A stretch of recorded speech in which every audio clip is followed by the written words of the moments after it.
Hey, little thinkers. Let's think big.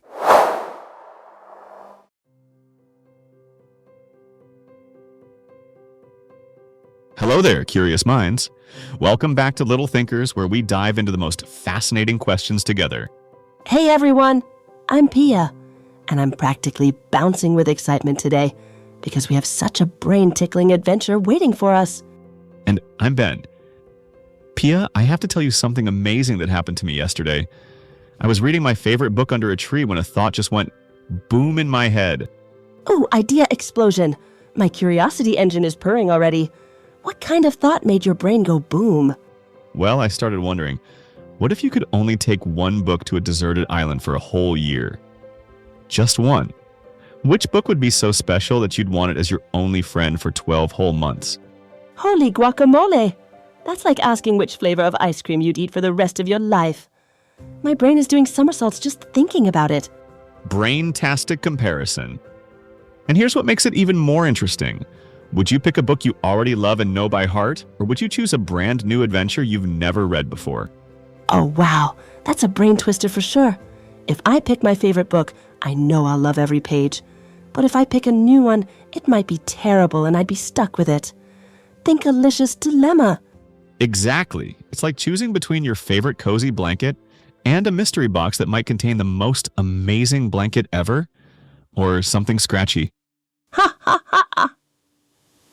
Ben, you just made me picture a scratchy book. But seriously, this makes me wonder, what actually makes a book super special? Is it that it makes you laugh until your belly hurts? Great question. Or maybe it's because it teaches you incredible things, like how butterflies navigate using the sun, or how ancient kids played games with sticks and stones. Oh, or maybe it's because it makes your brain grow bigger with deep thoughts. Like, after reading it, you see the world through totally different colored glasses. Mind spark. You know what's really fascinating? Some people say that reading the same amazing book over and over is like finding new treasures every time. It's like exploring the same magical forest, but discovering different hidden paths. That's so true. When I was 7, I read this book about a girl who could talk to animals, and the first time I thought it was just about friendship. The second time, I noticed it was also about being brave. Perfect example. It's like your brain was wearing different detective glasses each time you read it. But here's another thought. Is one book you read 20 times more valuable than 20 books you read once? Kaboom! My thinking gears are spinning fast now. 20 different books would give you 20 different adventures, but one special book 20 times would make you an expert on that one story. You hit the bullseye. It's like the difference between being friends with 20 people you barely know versus being super close best friends with one person who knows all your secrets. But Ben, what if that one best friend book gets boring after the 15th read? What if your brain starts yawning and saying, I know this story by heart already? Aha, that's where it gets super interesting. Some books are like onions. They have layer after layer after layer. Every time you peel back a layer, you find something new underneath. Oh, but hopefully books smell better than onions. Ha ha ha ha. Though I love your point, some books do have secret layers. My mom told me she's read her favorite book 10 times and still finds new meanings. Your mom sounds like a brilliant book detective. And you know what's really cool? The book doesn't actually change, but you change. You grow taller, you learn new words, you have new experiences. Wonder waves. So it's like looking at the same painting, but your eyes get better at seeing colors and details as you grow up. The painting stays the same, but you become a better art detective. Brain-tastic analogy. Now here's something that's been tickling my curiosity. Do you think the book you choose for your desert island says something special about who you are? Oh, like if I chose a book about brave princesses fighting dragons, it might mean I want to be brave too. Or if someone picks a joke book, maybe they want to keep laughing even when they're lonely. Bullseye. It's like your book choice becomes a mirror that shows what your heart values most. Adventure, wisdom, friendship, laughter, mystery. Whatever feels most important to your soul. That's beautiful, Ben. So if I picked a book about friendship, it might mean that even alone on an island, I'd want to feel connected to others through the story characters. Absolutely. And if someone chose a survival guide, they might be the practical type who thinks, I need to learn how to build a treehouse and catch fish. Ha ha ha. Smart choice, though. But wait, what if you chose a book that teaches you to write stories? Then you could create your own entertainment and become the author of your island adventure. Mind-blowing thinking. You'd turn from a reader into a creator. It's like bringing a fishing rod instead of a fish. You get to catch stories forever instead of just eating one story. My brain just hit the jackpot with that comparison, teaching versus giving. But Ben, what about kids who can't read yet? What would they choose for their island adventure? Fantastic question.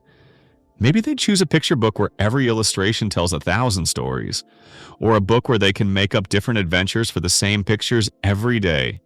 Think-alicious idea. Pictures can be like magic doorways. You step through with your imagination and end up in completely different worlds each time you look. You just painted the most beautiful word picture, Pia. And speaking of imagination, here's a fun thought experiment. What if books could talk back to you? Oh, my colorful mind. If my island book could chat with me, I'd never be lonely. We could discuss the story, debate about the characters, and maybe even argue about the ending. Ha ha ha. Picture this conversation. Dear book, I think your villain is too mean. And the book replies, well, dear reader, you try writing a good story without conflict. That would be the best island companion ever. But you know what? In a way, books already do talk to us, through the characters' voices in our heads and the emotions they make us feel. Curiosity overload. You're absolutely right. Books are already magical talking friends. We just have to listen with our hearts and imaginations instead of our ears. Now I'm wondering, do you think different people would hear different voices from the same book? Like, would the same character sound brave to one person, but scared to another? That's such a brilliant question. I think yes. It's like 10 people looking at the same cloud. One sees a dragon, another sees a bunny, and someone else sees their grandmother's face. Beautiful example. So the same book could be a completely different adventure for each person who reads it. It's like one book contains infinite books inside it. You just described the ultimate magic trick. One book that transforms into whatever the reader needs most. Comedy, adventure, mystery, wisdom, or friendship. All hiding in the same pages. That makes me think about something else, Ben. What if the perfect island book isn't about escaping from the island, but about learning to love where you are? Mind spark. Instead of dreaming about leaving, you'd learn to build the most amazing life right where you are, like turning your island into the best home ever. Exactly. Maybe the book would teach you to see beauty in seashells, to make friends with the birds, and to find joy in watching sunsets paint the sky different colors every night. You're making the island sound like paradise, Pia. And that brings up another fascinating point. Would your choice change depending on what season you got stranded? Oh, brain twister question. In summer, I might want adventure stories to match the energetic sunshine. But in winter, I'd probably crave cozy stories that feel like warm hugs. That's so smart. Your book would become like emotional weather gear, protecting you from loneliness storms and brightening up the gloomy days with sunshine stories. I love that metaphor. And you know what's really cool? Maybe the same book could be your summer adventure and your winter comfort, depending on which parts you focus on. Brain-tastic insight. It's like having a Swiss Army knife book, one tool with many different functions. Adventure chapter for excitement. Wisdom chapter for guidance. Funny chapter for giggles. That makes me wonder about something else. Would you want a book that challenges you to think harder, or one that's easy and relaxing to read? That's like asking whether you want to exercise your brain muscles or give them a nice bubble bath. Both sound good, but for different reasons. Maybe the perfect book would be like a playground. Some parts are easy monkey bars for relaxing, and some parts are challenging climbing walls for when you want to grow stronger. You just designed the ultimate book playground. Different sections for different moods. Easy slides for tired days, exciting swings for energetic days, and quiet benches for thinking days. And maybe a sandbox section, where your imagination can build anything it wants from the story elements. Oh, Ben, we're creating the most amazing book concept ever. We should write this magical book ourselves. But here's a question that just popped into my head like a jack-in-the-box. What if you could only choose books written by kids? Wonder Waves. Kids' books might have the most honest emotions and the wildest imagination adventures. No grown-up rules about what's supposed to be impossible. Absolutely. Kid authors might write about dragons who are scared of mice, or clouds that come down to play hide and seek, or trees that grow upside down just for fun. Those sound like the most delightful stories. And maybe kid authors understand better what it feels like to be lonely or scared or excited, because those feelings are so fresh and strong for them. That's such a wise observation, Pia.